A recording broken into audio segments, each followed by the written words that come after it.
しもすべて投げ捨てられたら笑って生きること Assalamualaikum warahmatullahi wabarakatuh. Waalaikumsalam warahmatullahi wabarakatuh. Baik, bagaimana kabar semua anak-anakku sekalian? Baik, Pak. Baik, alhamdulillah ya. Di sini ketua kelasnya siapa ya? Rizal, Pak. Rizal. Iya, Pak. Saya, Pak. Nah, sebelum mulai pembelajaran, siapa ini teman-temannya? Sebelum memulai pelajaran hari ini, alangkah baiknya kita berdoa menurut keyakinan masing-masing. Doa dimulai.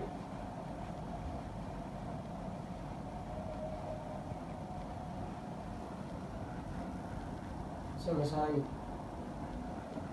Sebelum memulai pelajaran, Bapak absen dulu ya. Yang pertama itu Idrus, Arinda, Hadir, Pak. Rahmania, Pak. Sarina Syahrudin, Hadir, Pak. Iqbal, Alfa, Pak. Alfa ya. Terus selanjutnya Asrinda. Alfa. Alfa, Pak. Oh, Alfa ya. Rika, Sakit. sakit apa? Bilangin mencret, Pak. Micret. Oh. Kiwis ya. Iya, Terus yang Pak. terakhir Elmiana. Hadir, Pak. Anak-anakku sekalian, ada yang masih ingat nggak materi yang Bapak bawakan minggu lalu? Masih, Pak. Masih? Coba Rizal, jelaskan apa itu akulturasi. Kasih atas kesempatan yang telah diberikan Bapak kepada saya. Jadi akulturasi adalah perpaduan budaya. Benar sekali apa yang dikatakan oleh anakku Rizal bahwa Orang tua belum benar. materi sebelumnya itu adalah mengenai akulturasi. Nah, akulturasi sendiri di Indonesia itu bisa kita bagikan ke 4 kelompok melalui seni bangunannya, seni ukirnya, seni sastra dan kebudayaannya. Berbicara mengenai kebudayaan dan agama khususnya Islam, sebenarnya ada hal yang menarik karena sejak kedatangan Islam di Indonesia itu Islam melakukan berbagai macam kompromi terhadap berbagai macam hal pada saat itu. Misalnya terhadap kebudayaan yang berkembang sebelumnya yaitu Hindu-Buddha. Nah, Islam melakukan kompromi terhadap hal tersebut agar Islam dapat berkembang dengan pesat di Indonesia pada saat itu dan diterima dengan baik.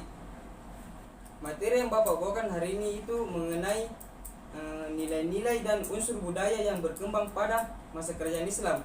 Nah, materi pertama yang Bapak bawakan adalah mengenai hakikat kebudayaan. Nah, konsep awal mengenai kebudayaan itu pertama kali dikemukakan oleh E.B. Taylor.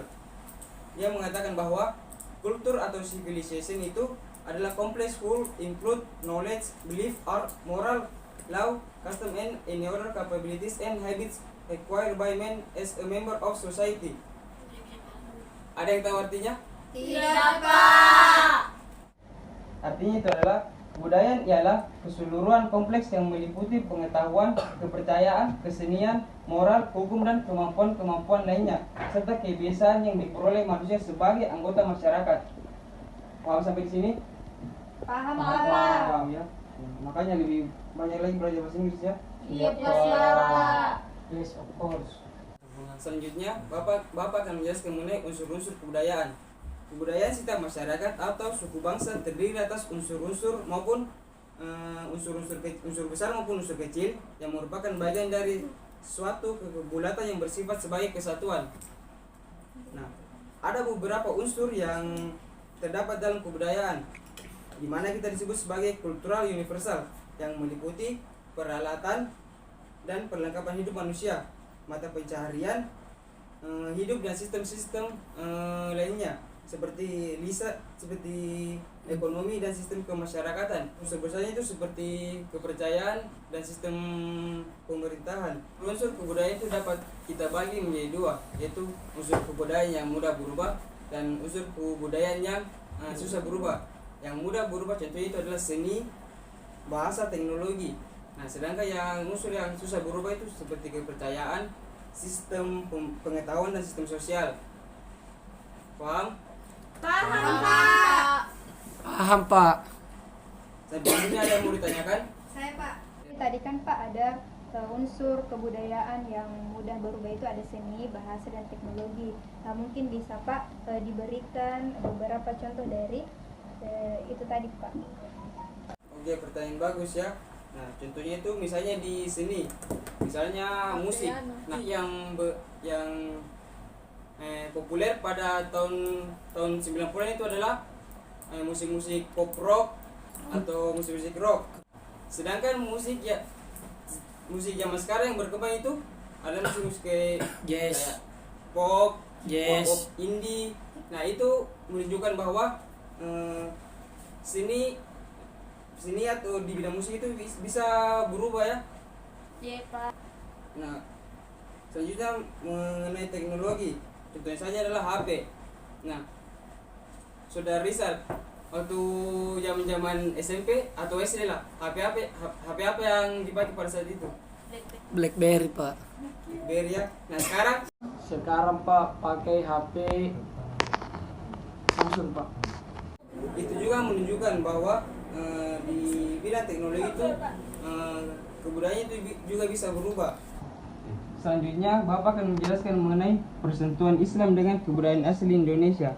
Nah, untuk menjelaskan ini Bapak mau mengambil referensi dari karya Endro Betty yang menjelaskan tentang variasi agama di Jawa. Nah, variasi agama di Jawa ini sifatnya beraneka ragam dan memiliki bentuk kontroversi dan rekonsiliasinya. Nah, lebih abstraknya lagi, tulisan ini adalah mengenai perbedaan dan sinkretisme kebudayaan. Penulisnya juga mengkaji mengenai proses yang saling mempengaruhi antara ketaatan Islam, mistisme, Hinduisme, dan tradisi lama, serta memahami kompromi fakta keanekaragaman. Dalam perkembangan kebudayaan di Indonesia itu dapat tidak jelas bahwa kebudayaan dan Islam itu sudah menyatu dengan baik. Dapat kita lihat dari seni budayanya, tradisi maupun peninggalan fisik seperti makam, masjid, dan tari-tarian yang ada di Indonesia. Agama Islam pada prinsipnya sangat menghargai keanekaragaman budaya lokal yang ada. Nah, sehingga menjadikan agama Islam sebagai agama yang beragam dalam tataran ritualnya. Nah, dalam kenyataan sosialnya, ajaran agama Islam mampu mewarnai keberadaan budaya suatu masyarakat, sehingga budaya lokal yang dianut oleh suatu masyarakat cenderung untuk beraktualisasi dengan ajaran agama Islam di dalam tatanan pelaksanaan ritualnya. Paham? Paham Pak. Oke. Kebetulan materinya sudah selesai ya. Nah, sampai sini ada yang mau ditanyakan? Tidak ada Pak. Tidak ada ya? Oke, tidak ada. Nah, untuk terakhir sampai di sini dulu ya mata pelajaran Bapak. Nah, yang mau beristirahat silakan beristirahat, yang mau makan silakan makan. Bapak akhiri, wabillahi taufiq wal hidayah. Wassalamualaikum warahmatullahi wabarakatuh. 生きることが楽になるのまた胸が痛くなるからもう何も言わないでよ Materi yang Bapak bawa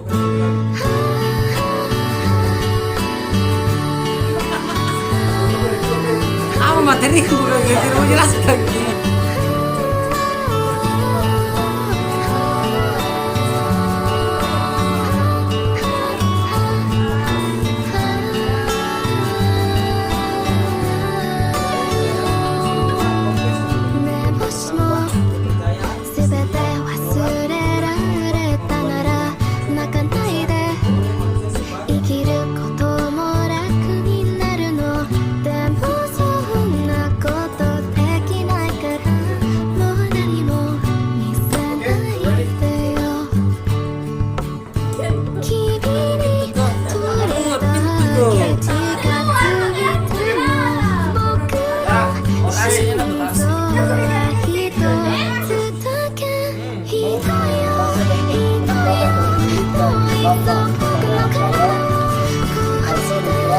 Bye.